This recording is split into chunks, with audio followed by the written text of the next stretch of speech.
We're live from New Delhi, watching DD India News, India's voice to the world. I'm Lipakshi Khurana, coming up in the next hour. France joins Western allies in recognizing Palestinian state ahead of UN General Assembly. Netanyahu threatens countries of fierce response. Palestinian president calls for Hamas to surrender weapons in UN address, appreciates mediation efforts of Qatar, Egypt, US to end Gaza conflict, calls for permanent ceasefire. India's External Affairs Minister Dr. S. Jaishankar meets US counterpart on the sidelines of UNGA. Discussion focuses on strengthening strategic cooperation in key areas including trade, defense and energy. President Droupadi Murmu to confer the 71st National Film Awards in New Delhi. Malayalam superstar Mohanlal to be honoured with Dadasaheb Phalke Award.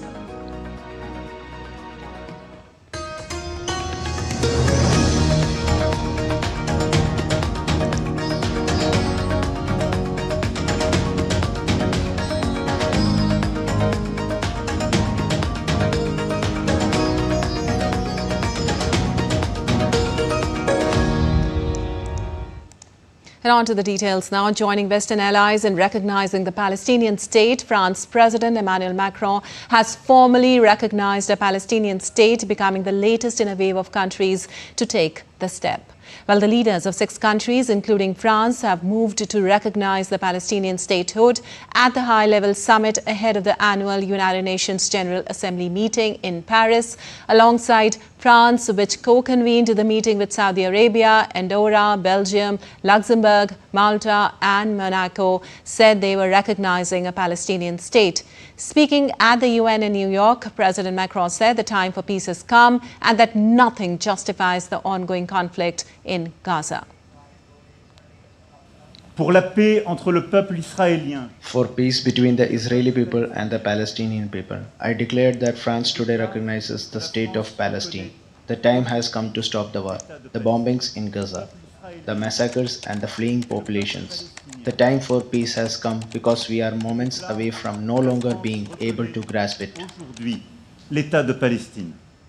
But dozens of world leaders gathered at the United Nations on Monday to advocate for a Palestinian state, marking a significant diplomatic shift nearly 2 years into the Gaza conflict. Saudi Arabia's Foreign Minister, Prince Faisal bin Farhan, addressing the Israeli-Palestinian two-state solution summit, underscored Riyadh's commitment to peace efforts and called for an independent Palestinian state based on the 1967 borders with East Jerusalem as its capital. إن المملكة عازمة على مواصلة شراكة. We call on all other countries to take a similar historic step that will have a great impact on supporting the efforts toward the implementation of the two-state solution, achieve permanent and comprehensive peace in the Middle East, and find a new reality whereby the region can enjoy stability and prosperity. تنفيذ حل الدولتين. Well, Palestinian President Mahmoud Abbas reiterated his stance that militant groups like Hamas must surrender their weapons to the Palestinian Authority, emphasizing the need for one unified state without weapons. Abbas also pledged to hold presidential and parliamentary elections within a year after the war's conclusion. Hamas and other factions must surrender their weapons to Palestinian Authority. What we want is one unified state without weapons, a state with one law and one legitimate security force. We stress our condemnation of the occupation's crime. We also condemn the killing and detention of civilians, including Hamas action on October 7, 2023. Meanwhile, UN Secretary-General Antonio Guterres expressed disappointment over the absence of full Palestinian representation at the summit and condemned the ongoing conflict. I also want to acknowledge the Palestinian delegation and once again note my disappointment that they were denied the opportunity to be fully represented. Well, early on Sunday, Israeli Prime Minister Benjamin Netanyahu said there would be no Palestinian state in a message addressed to the leaders of Britain, Australia and Canada after they recognized Palestinian statehood. Well, Netanyahu added that the act of recognition made by those leaders acts as a reward to terrorism following the deadly attack of October 7, 2023. Netanyahu said that for years he has prevented a Palestinian state despite domestic and international pressure, and added that he will give his response after he returns from the United States. And Israel's ambassador to the United Nations, Danny Danon, said Israel is committed to continuing the conflict until all hostages are returned and until Hamas is out of the game completely. Well, Danon's remarks came just before France recognized a Palestinian state at a World Summit. Israel has said such moves will undermine the prospects of a peaceful ending to the conflict in Gaza. The two-state solution was the bedrock of the US-backed peace process ushered in by the 1993 Oslo Accords. The process suffered heavy pushback from both sides and has all but died. No such negotiations over a two-state solution have been held since 2014. The United States and Israel boycotted Monday's meeting. Danon said Israel would discuss what action to take in response to the announcement of recognition after Prime Minister Benjamin Netanyahu returns to Israel next week. We are willing to negotiate a ceasefire. We know what it will look like. At the end of the process, Hamas will not be there. So we are still negotiating, and we are talking with the negotiators, and we hope that there will be continuation for that. But the end game, it will be that Gaza will not have Hamas control. Well, Mexico's President Claudia Sheinbaum called for an end to the genocide in Gaza during a morning press conference on Monday ahead of the annual UN high-level general debate. Asked about the position Mexico will defend at the New York summit, the president said the foreign minister will bring a message of peace, adding that Mexico has joined the international community to call for an end to the genocide in Gaza. This is the first time Sheinbaum has called the Israel-Gaza conflict a genocide. The president also recalled that her government had recognized the Palestinian ambassador to Mexico for the first time.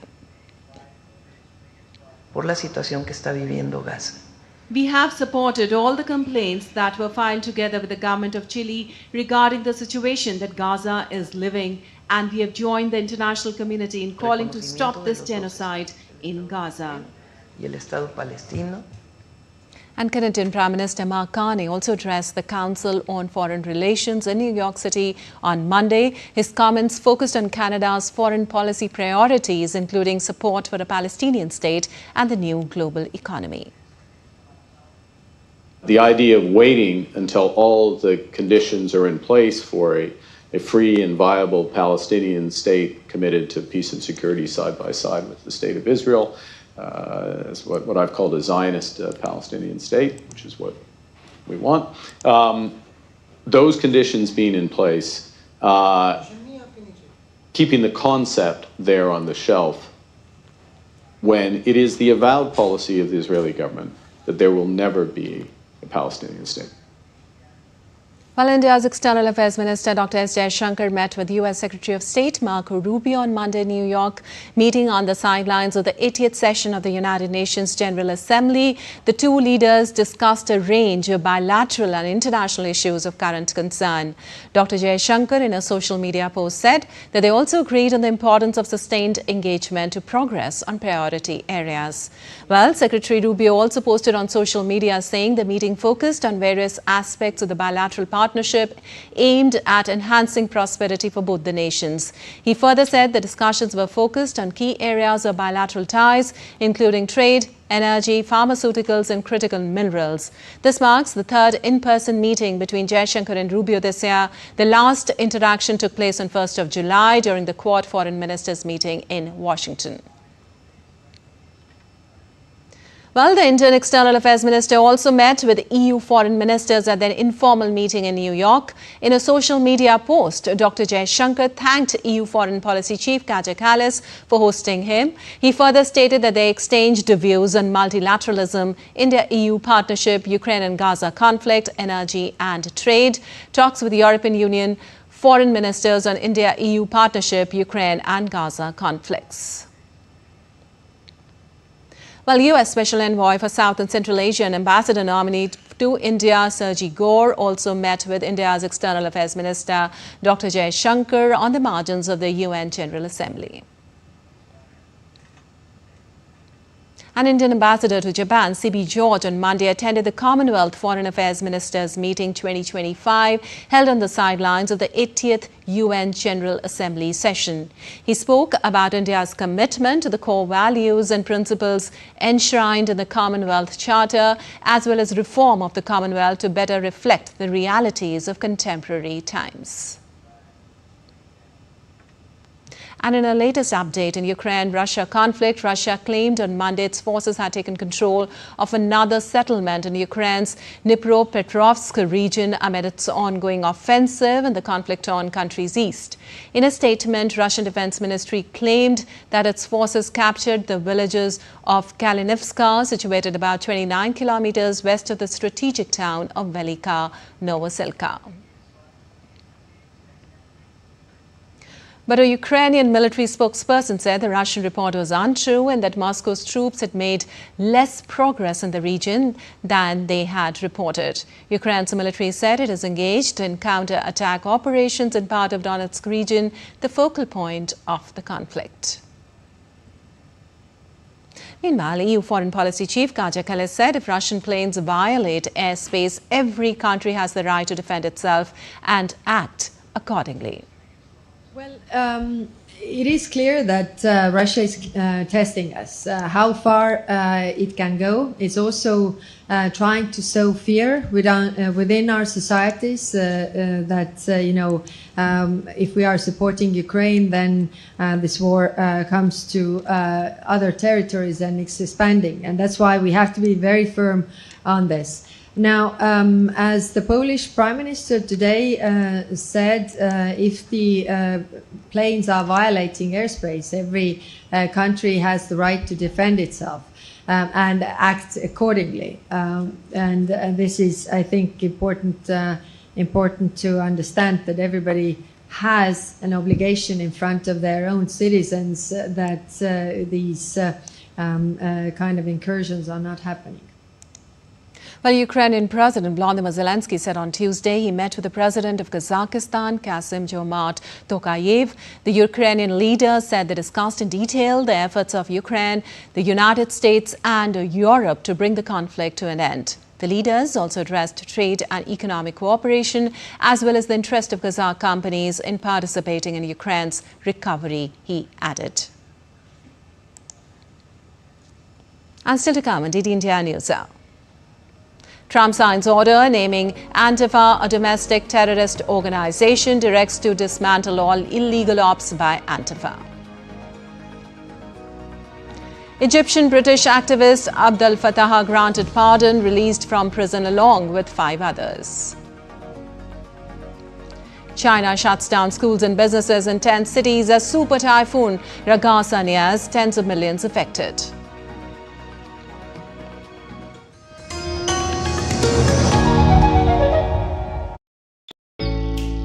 Jharkhand will mesmerize you with majestic nature, rich heritage and colorful culture. Hello. Johar. Johar. It fits perfectly. Thank you. Full workout ho gaya. Ready?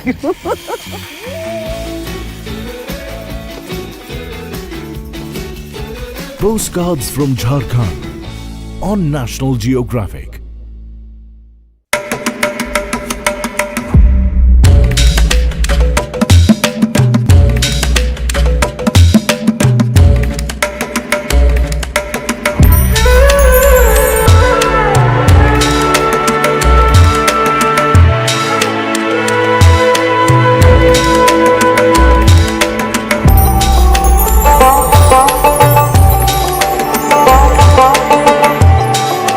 Bye.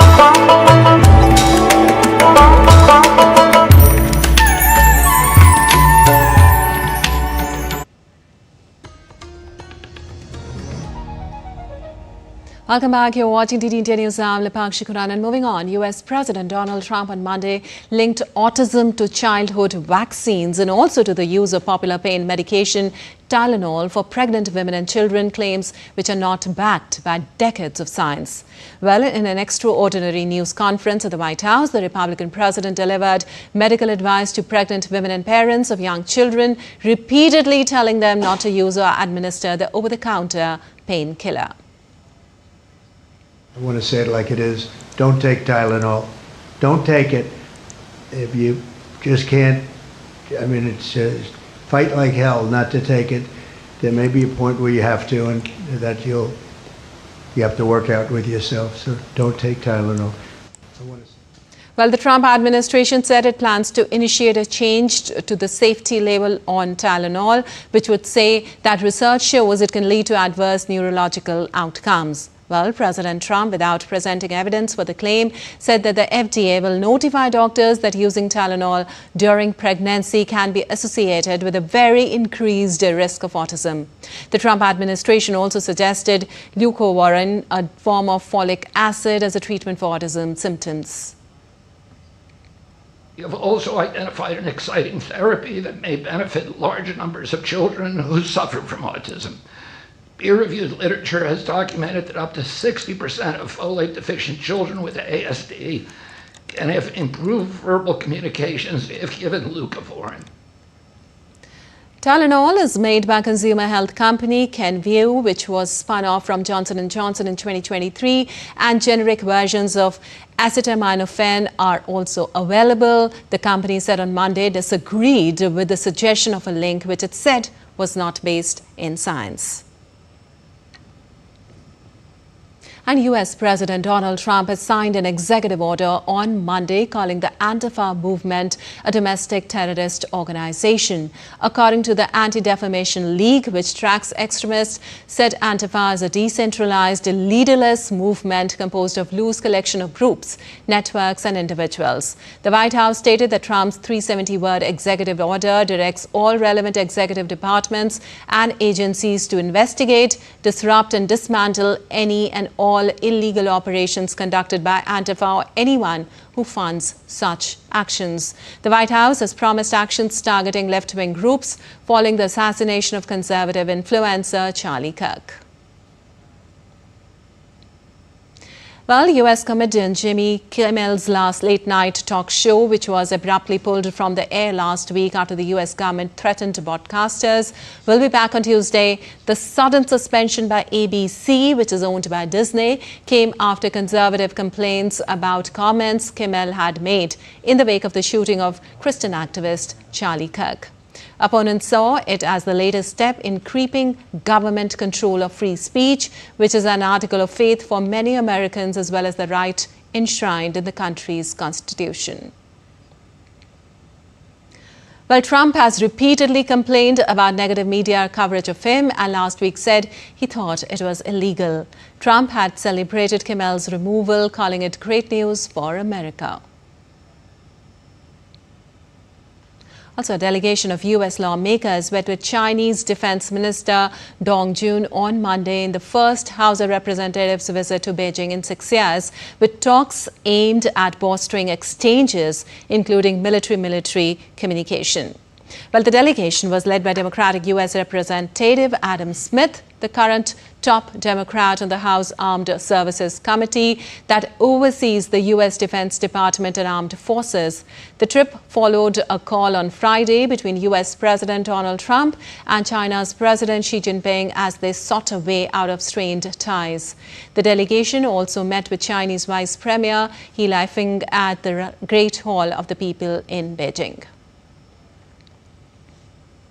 Meanwhile, Brazil's chief prosecutor charged Eduardo Bolsonaro on Monday over his lobbying for U.S. sanctions in a bid to sway the outcome of the coup trial against his father, former President Jair Bolsonaro. The Attorney General's office has alleged Eduardo Bolsonaro, a congressman, of repeatedly acting to subject the interests of the Republic to personal and family agendas, including threats of sanctions from foreign governments. Also, the charges came as Washington unveiled fresh penalties promised retaliation after Jair Bolsonaro was convicted and sentenced to jail earlier this month. Now, the congressman called these charges bogus in a social media post, saying it was absurd to accuse him of obstruction of justice, and the timing of the announcement highlighted his ongoing political persecution. And the US on Monday imposed sanctions on Viviane Basi de Moraes, the wife of the Brazilian judge who presided over the criminal case of former President Jair Bolsonaro. In an expansion of its sanctions targeting Brazil's judiciary, the sanctions on the wife of Supreme Court Justice Alexandre de Moraes was imposed under authorities provided by the Global Magnitsky Act. It also imposed sanctions on the Lex Institute, a financial entity controlled by Basi de Moraes and other family members. Well, de Moraes himself had been among Brazilian officials already targeted by US sanctions in July. Brazil's government called the US action an attack on its sovereignty and said it will not bend to yet another aggression. Well, Moraes issued a statement saying the illegal and regrettable application of Magnitsky to his wife violates international law, Brazilian sovereignty and the independence of the judiciary. Moraes presided over the criminal case of former President Jair Bolsonaro, who was convicted this month of attempting a coup to stay in power after he lost the 2022 election to current President Lula da Silva. He was sentenced to 27 years in prison. And moving on, Iran insisted diplomacy is the only way to resolve a decade-long nuclear dispute with the West. Foreign Minister Abbas Araghchi said it was time for the West to choose cooperation or confrontation.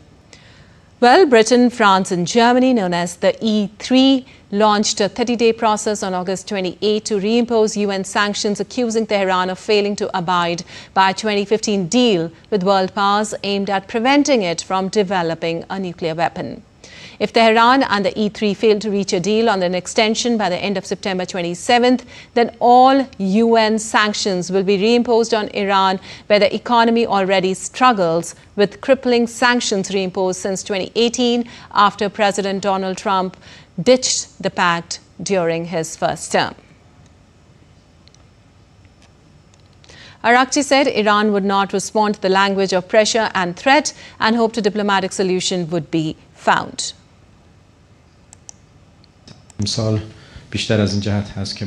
This year has greater importance because we must express our position on the rights of the Iranian on the back of the 12-day defense of our nation. We must express from a position of authority and resistance, while emphasizing the peaceful nature of the nuclear program of the Islamic Republic of Iran.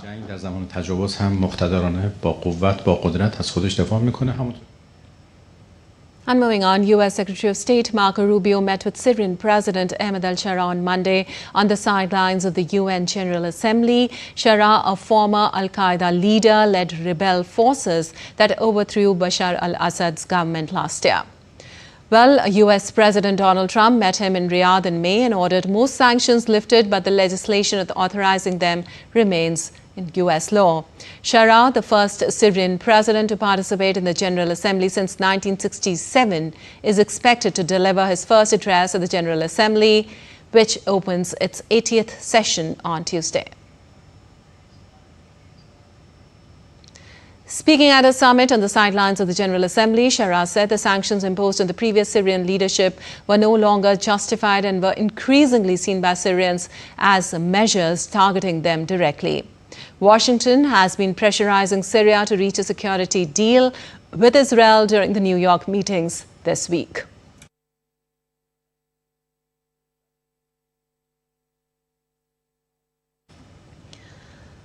Well, Shara also said those talks had reached an advanced stage and he hoped the outcome would preserve Syria's sovereignty and address Israeli security concerns also. We have made it clear that we will never accept the division of the Syria in factions, because this would lead to trouble and risk against neighboring countries such as Iraq. Therefore, we have to reach peaceful solution. We have to endorse document related to implementation of the convention or the agreement of all the factions, including those supported by Turkey and those supported by Iran. We have to seize the opportunities in order to recognize Syria, because this will benefit everybody, all factions including the Kurds. An Egyptian-British activist, Abdel Fattah, has been released from prison after President of Egypt granted him a pardon along with 5 others. Known for his outspoken activism, Abdel Fattah spent years in and out of jail and became a symbol of resistance in Egypt. His release follows international pressure, especially during Egypt's COP27 summit in 2022. In September, Sisi asked officials to consider pardoning him, and his name was removed from Egypt's terrorism list earlier this year. And moving to Asian continent now, former Philippine President Rodrigo Duterte has been charged with crimes against humanity by the International Criminal Court on Monday. Well, the ICC prosecutors have charged the former Philippines president with 3 counts of crimes against humanity, alleging his involvement in at least 76 killings as part of his war on drugs. These crimes took place across the Philippines between 2016 and 2018.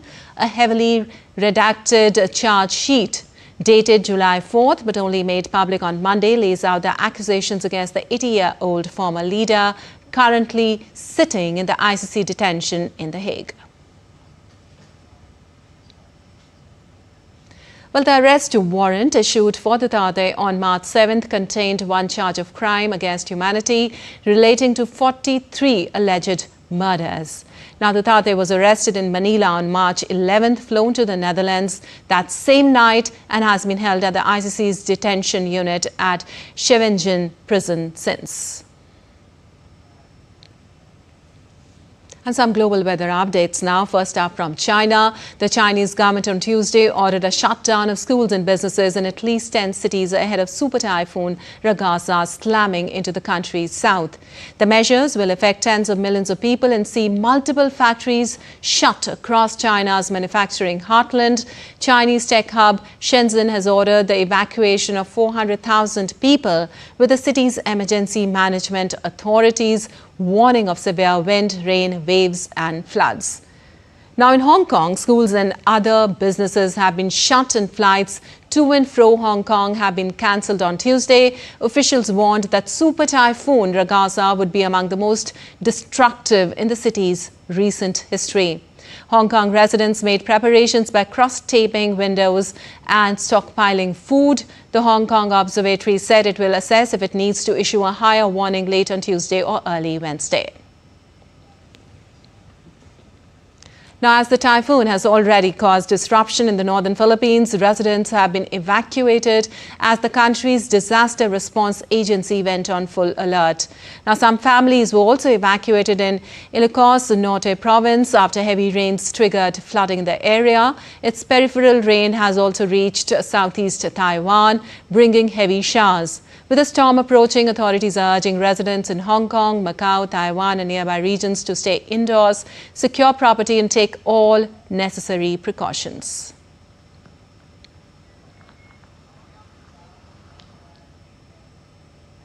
Well, an unusually heavy snowfall has also struck Zavkhan province in western Mongolia on Monday. Heavy snowfall across Zavkhan province on Sunday and Monday has closed Zagastai Pass and prompted officials to urge herders and citizens to prepare for winter and exercise caution. Precipitation in the affected areas averaged 25 to 30 centimeters, with snow depths reaching up to 60 centimeters in mountainous regions. Now, temperatures in these areas are expected to plunge to -2 degrees Celsius following the snowfall. Authorities have warned the public, particularly nomadic herders and drivers, to take extra precautions against potential hazards. Mongolia is known for its harsh continental climate, marked by long, frigid winters and short summers. And some more weather updates from the country. The monsoon in India is now entering its withdrawal phase across several regions. However, some areas continue to experience persistent rainfall. According to the Indian Meteorological Department, coastal Mumbai will enjoy pleasant weather before heavy showers return later this week. In the eastern region, Bihar's Dussehra festivities are expected to remain dry for the next 2 days, but rain and thunderstorms may arrive around Saptami. In the south, Hyderabad witnessed waterlogging after Monday's downpour, with more rain forecast due to a deep depression forming in the Bay of Bengal. Well, Delhi and the NCR region remain dry as the monsoon prepares to exit, ending with 40.9% excess rainfall this season.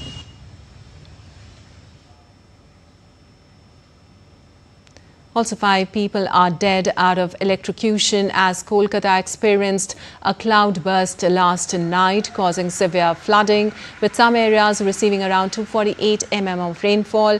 Cloudburst has caused widespread waterlogging, stopping railway services in the Howrah and Sialdah divisions and leading to closure of schools and colleges.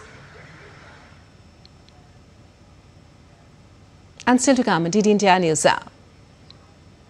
We'll show you how, with diligent efforts by Prime Minister Modi, the world has noticed the potential of yoga and Ayurveda, age-old Indian systems of holistic health.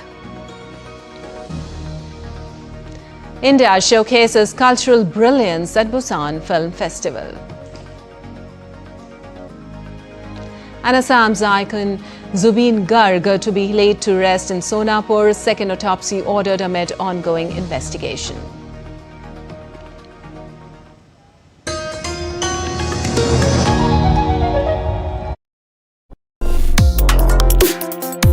Complex issues, hidden agendas, twists and turns, strategic games.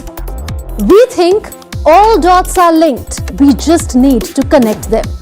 Join me every week as I connect the dots to unravel hidden designs in statecraft, mysteries, and decode issues that matter to you. Watch Connecting the Dots with me at these times on DD India.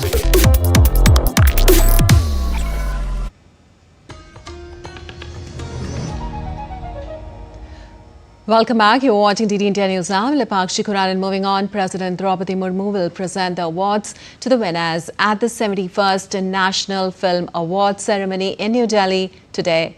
Legendary actor, director and producer Mohanlal will also be conferred the prestigious Dadasaheb Phalke Award for the year 2023. The Best Feature Film Award will be given to the Hindi movie 12th Fail, while the Best Hindi Film Award will be presented to the Hindi movie Kathal, a Jackfruit Mystery. National Film Awards is the Best Actor category will be conferred to actor Shah Rukh Khan for his film Jawan and actor Vikrant Massey for 12th Fail.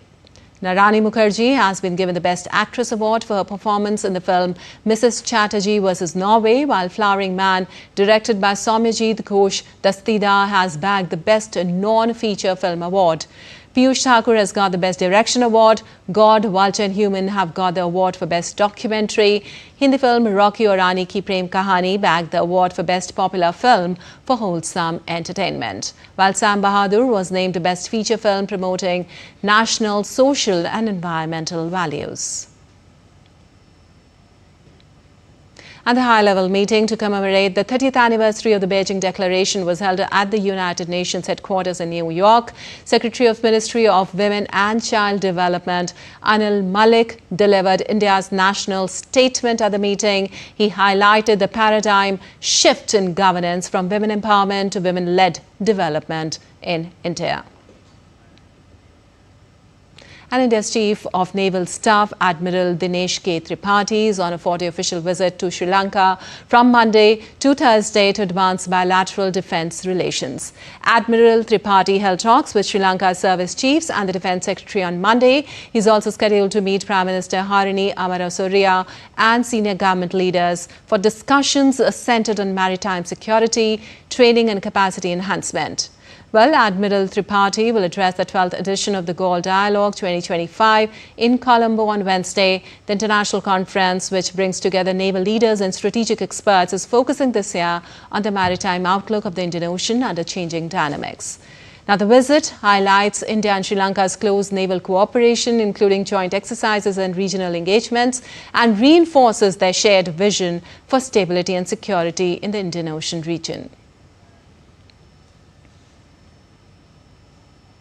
Well, Ayurveda Day is being celebrated on September 23rd. It has given global recognition to Ayurveda. On the day of its inception in 2017, 24 countries participated. Now that number has now grown to 150 countries. The theme for this year is Ayurveda for everyone, for the welfare of the earth. Here's the special report. The government is focusing specially on providing healthcare to even the poorest individuals. For this reason, the government is promoting traditional Indian medical systems like Ayush and Ayurveda. Ayurveda Day is celebrated on September 23rd to ensure Ayurveda reaches every household. Ayurveda Day, first celebrated in 2016, will now be observed annually on September 23rd. Today, the world benefits from India's Ayurveda medical system. There are many Ayurveda centers in the country where foreign nationals come for treatment. Continuous research is being conducted to make Ayurveda an evidence-based medical practice. The Ministry of Ayush has signed memorandums of understanding with many countries worldwide to promote cooperation in Ayurveda and expand its global reach. Milestones include a donor agreement with WHO, a memorandum of understanding with Vietnam on medicinal plants, and historic agreements on Ayurveda with Malaysia and Mauritius. These partnerships promote India's holistic health perspective for all. The establishment of the WHO Global Center for Traditional Medicine in Jamnagar is an important step towards global recognition of Ayurveda. Initiatives like the Ayush Visa are facilitating medical tourism, making India a preferred destination for holistic treatment. Today, demand for Ayurvedic products is rapidly growing in Europe, America, Australia, and the Gulf countries. Ayurveda is spread worldwide through trade and cultural exchange, influencing traditional medicine systems in Tibet, China, and other regions. According to a report, the market for Ayurvedic products in India is growing steadily and is expected to reach 1.2 lakh crore rupees by the financial year 2028. Well, being an ardent yoga practitioner himself, Prime Minister Modi has made the world notice the potential of yoga and Ayurveda, age-old Indian systems of holistic health. Once ancient traditions, now global trends, yoga and Ayurveda are winning hearts as natural solutions for stress, well-being and longevity. Preeti Kaur in the report ahead delves more into these global catalysts for wellness.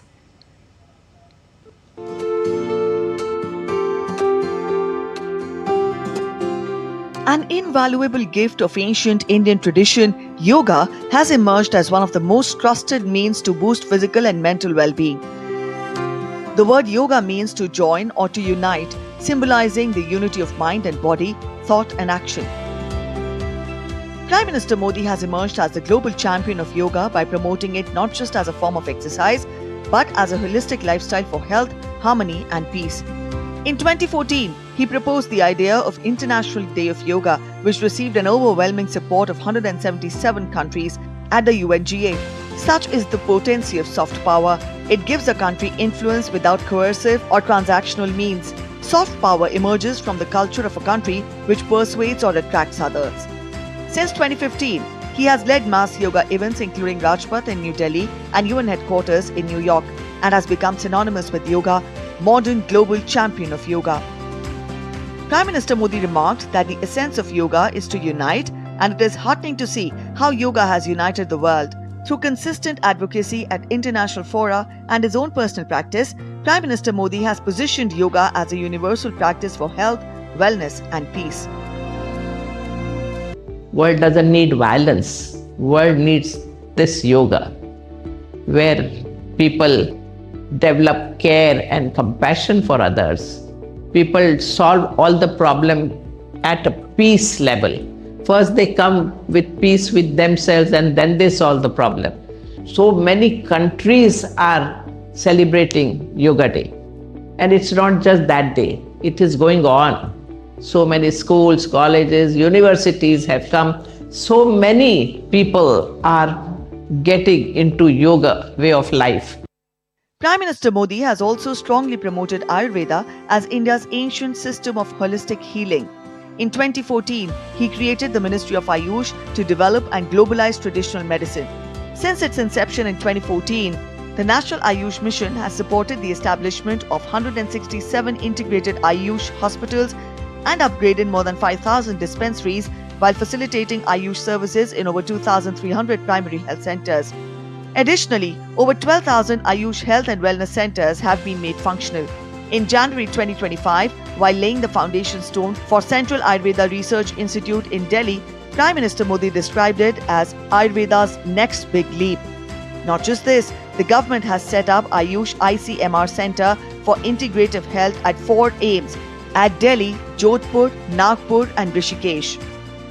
Prime Minister Modi inaugurated All India Institute of Ayurveda and encouraged scientific research in Ayurveda. India's Ayush system has expanded to over 100 countries, driven by initiatives like the establishment of the WHO Global Traditional Medicine Center in Jamnagar, Gujarat in 2022. The establishment of 111 Ayush wellness centers offer accessible, affordable and authentic Ayush treatments, attracting both domestic and international visitors. COVID-19 made the world sit back and take notice of the potency of Ayurvedic immunity boosters and preventive care. By promoting Ayurveda at international fora, Prime Minister Modi has helped it earn global recognition as a pillar of wellness and healthy living. In the past 11 years, India has proven to be not just a custodian of traditional knowledge, it is a global catalyst for wellness. Whether through world-class institutions, international partnerships, or cultural movements like yoga, the country is redefining how traditional practices can contribute meaningfully to global health. Preeti Kaur, DD India. An Indian consulate in Toronto celebrated the International Ayurveda Day 2025 in Waterloo. The event was graced by Ms. Bardish Chagar, MP, and John Goodman, Staff Superintendent, Waterloo Regional Police Service. Consul Girish Juneja highlighted the global significance of Ayurveda Day as a celebration of India's ancient system of medicine. Now, Ayurveda experts spoke on the health benefits of Ayurveda and the role of millets in daily nutrition, while the millet exhibits attracted enthusiastic interest from the participants. Embassy of India in Colombia also celebrated Ayurveda Day 2025 with enlightening talks on Ayurveda, its principles and benefits for modern living, joined by Colombian nationals in the Indian diaspora. Ambassador His Excellency Mohanlal Huma emphasized Ayurveda's holistic approach to health and wellness and its relevance in addressing contemporary lifestyle challenges. Well, India is celebrating its culture, cinema and creativity in the global stage. At the 30th Busan International Film Festival, a special Bharat Parv is showcasing India's soft power. From films to classical music, DD India correspondent Jaya Sinha brings you more. India's creative spirit took center stage at Busan with Bharat Parv, a vibrant celebration of cinema, culture and collaboration. The event brought together key dignitaries including Busan International Film Festival Chairman, the Director of the Asian Contents and Film Market, senior representatives from the Busan Film Commission. Indian high-level delegation was led by Minister of State for Information and Broadcasting, Dr. L. Murugan. Film industry leaders from Korea and India also joined. This Bharat Parv is now in this Busan International Film Festival. We are exhibiting our Indian films, Indian music, Indian culture, Indian tradition. Apart from that, our Indian technicians, gamings, comics. For that, because we have an soft manpower and skilled manpower. So our manpower, skilled manpower, they are utilizing even some of Bollywood's movies post-production. Adding to the cultural vibrancy was a captivating classical dance performance from India, leaving the global audience spellbound. Bharat Parv not only celebrated Indian arts and cinema, but also deepened India-Korea cultural bonds. इतना अच्छा, इतनी खुशी हो रही है कि मैंने आज ये भारत पर्व अटेंड किया बुसान में। यहाँ पे फिल्में तो हमने देखी, इंडियन फिल्म्स भी देखी और काफ़ी अच्छे से उनको रिप्रेजेंट किया गया है और यहाँ भारत की संस्कृति भी देखी साथ में। इतने बढ़िया बढ़िया परफॉर्मेंसेस हुए, इतने बढ़िया डांस हुए ट्रेडिशनल और बहुत अच्छा लगा देख के और दिल खुश हो गया और मतलब एकदम गर्व महसूस हो रहा है अभी। I see India movie is a future for movie industry. Like a US, we are running our ideas. But I saw a couple of movies from India, and I think I don't know, all of Indian people is great actors. You guys have so much emotion, and I'm just very impressed. India very, very, very wonderful because their expression is very powerful, and India's expression is very gorgeous, I think. Indian movie is very big market, and so many people like that, so I'm very impressed with that today. With film, music and dance, India's presence at Busan is making a mark like never before. From Busan, Jaishankar for DD India. And Minister of State for Information and Broadcasting, Dr. L. Murugan, today visited the Asian Content and Film Market, Asia's largest marketplace for cinema and creative content, at Bexco in Busan. Visiting Bharat Pavilion, Dr. Murugan explored various stalls where India is showcasing its cinematic strength, promoting the Waves Bazaar initiative and inviting global partners for co-productions. With platforms like the Sales Market, the Busan Story Market and the Asian Project Market, the ACFM is driving cross-border collaboration in content creation. Well, India's strong presence here highlights a major policy push to position the country as a hub for filmmaking, co-productions and the global creative economy.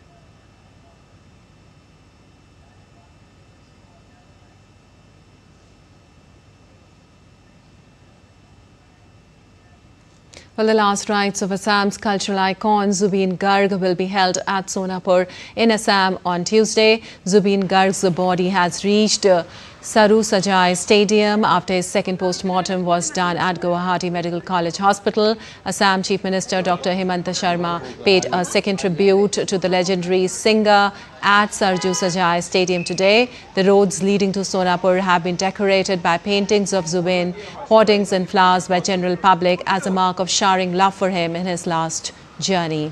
From there, his body will be taken for cremation at Kamarkuchi in Sonapur on the outskirts of Guwahati. The last rites of Zubeen Garg will be done by the singer's younger sister, Pami Borthakur, who will be accompanied by Arun Garg, a digital creator and very close associate of Zubeen, and Rahul Gautam Sharma, a writer, lyricist and actor who is very close to Zubeen Garg's family.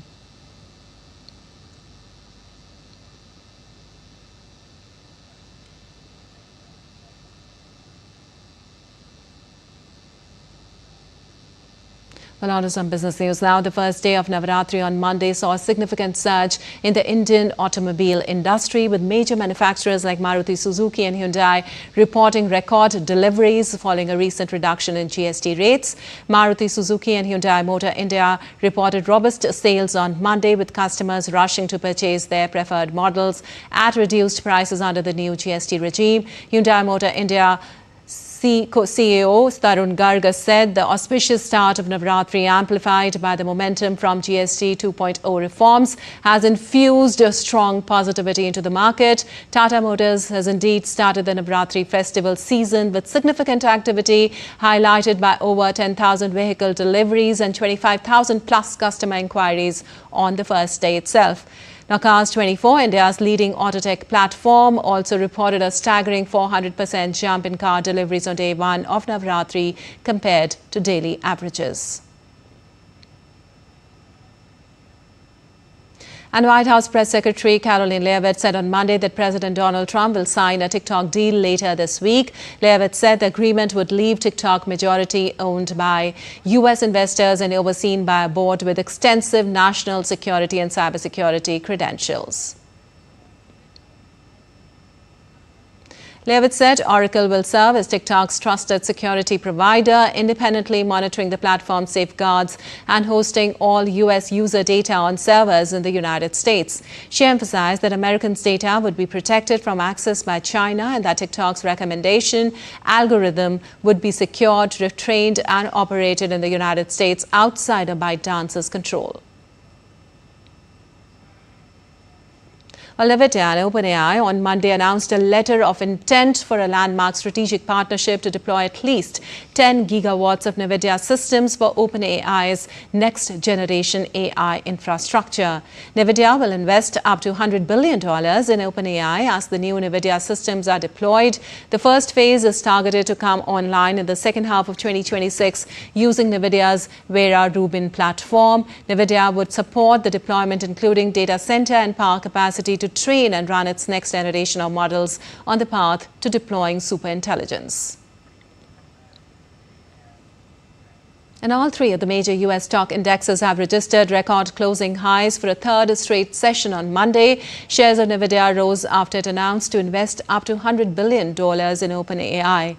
Also boosting indexes, shares of Apple rose after Wedbush raised the stock's target price on strong demand as signs for the iPhone 17. Some Fed officials made remarks doubting the need for further rate cuts. Now, last week, the U.S. central bank cut rates by 25 basis points and indicated more cuts would come at its upcoming meetings. The S&P 500 gained 0.44%, while the Nasdaq Composite gained 0.70%. The Dow Jones Industrial Average rose by 0.14%.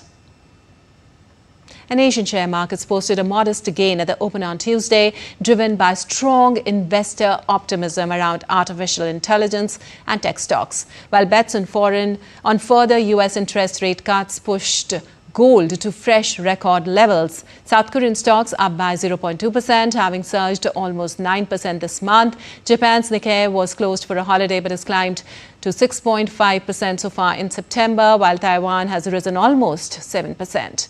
MSCI's broadest index of Asia-Pacific shares outside Japan rose 0.3% to be 5.5% higher on the month. Chinese blue chips nudged up by 0.1%. Indian indices, after opening on a positive note, dipped into red. The BSE 30 share Sensex trading with a decline of nearly over 230 points at 81,911 levels, while NSE 50 share Nifty slipped below the 25,150 mark. All the sectors except banking shares trading in the red. Ultratech, Titan, Asian Paints, Adani Ports are among the losers. Well, you're watching DD India News Hour. Time now for some sports news. In the Asia Cup, Pakistan will face Sri Lanka in the must-win Super Force clash in Abu Dhabi on Tuesday. Sri Lanka topped Pool B by winning all three of the group stage matches against Bangladesh, Afghanistan and Hong Kong. However, they lost their opening Super 4 match against Bangladesh on Saturday, denting their chances of qualifying for the final. Similarly, Pakistan's qualification hopes suffered a blow as well when they lost to India by 6 wickets in their opening Super 4 encounter. The loser of this game will be virtually eliminated from the tournament. Now, Pakistan and Sri Lanka pitted against each other in the crucial match at the Asia Cup Super 4 stage on Tuesday. This is the do-or-die contest for both teams if they want to qualify for the final. Our correspondent Mukesh Shukla has sent this report from Dubai. In the Asia Cup Super 4 clash begin played in Dubai today. Sri Lanka and Pakistan will face off in a do-or-die encounter. Whichever team win the match, they will very close to booking a place in Sunday's final. That makes victory crucial for both sides. So far, Pakistan has only managed to win against weaker team in the tournament. Their players have been surrounded by controversies in almost every match, which has left fans disappointed. They lost to India in group stage and again in the Super 4 match, which has dented their confidence. Sri Lanka on the other side look more balanced. Experts believe the way their captain is leading, the team has better chance to making to the final. All they need to in composure and the ability to exploit Pakistan weakness. The team that lost here will have to depend on the results of other matches and the net run rate in the contention for the final. Both team Pakistan and Sri Lanka, the matches is golden chances to secure a spot in the title clash. With cameraman SP Dubey, Mukesh Shukla from Dubai, DD India. Well, Paris Saint-Germain winger Ousmane Dembele clinched the Ballon d'Or in Paris for its starring role in the club's Champions League triumph last season. The 28-year-old France forward Dembele became the 6th French player to lift the award and the first since Karim Benzema in 2022. He beat Spain and Barcelona forward Lamine Yamal with his PSG teammate Vitinha taking 3rd place, while Spain's Aitana Bonmati, the Champions League Player of the Season, won the Women Ballon d'Or for the 3rd time in a row. Well, the Paris Saint-Germain, who won the treble of Champions League, Ligue 1 and the French Cup last season, were named a Team of the Season. Luis Enrique was voted Best Coach and Gianluigi Donnarumma was recognised as top goalkeeper with the Yashin Trophy, while England's manager Serena Wigman was honoured as Women Coach of the Year after leading her side to the European title. And Doordarshan, the biggest festival of Nepal, begins on Monday with Ghatashapana rituals in houses of Hindu community. The first day of Doordarshan, marked by worshipping the deity Shailputri in accordance with Vedic rituals and preparing for Jamara saplings by sowing maize and barley seeds in a jar filled with soil and cow dung for germination. Now, germination of the auspicious Jamara saplings is also initiated at Hanuman Dhokar Jaishankar of UNESCO Heritage Site of Basantapur, Darbar Square, in accordance with Vedic rituals. On the 7th day of the festival, the Shrine Phulpati will be brought home on September 29th. Puja Pandal is erected in a few places in Kathmandu Valley by the Madhesi community, where women dressed traditionally come to offer puja on the first day of the Shrine. This 9th day of goddess worship, followed by family get-together and festivity on 10th day onwards, celebrated as Bhai Tika.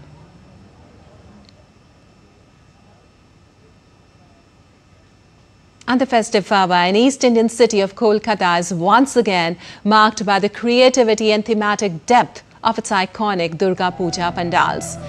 Dum Dum Bak Bharat Chakra Durga Puja 2025 is one of the most awaited Durga Pujas in Kolkata. The pandal, celebrating its silver jubilee, has chosen the theme Tan Mantra, which showcases the concept of aura, the invisible energy surrounding every being, through installations, ceiling art, symbolic sculptures and cutting-edge technology. Take a look.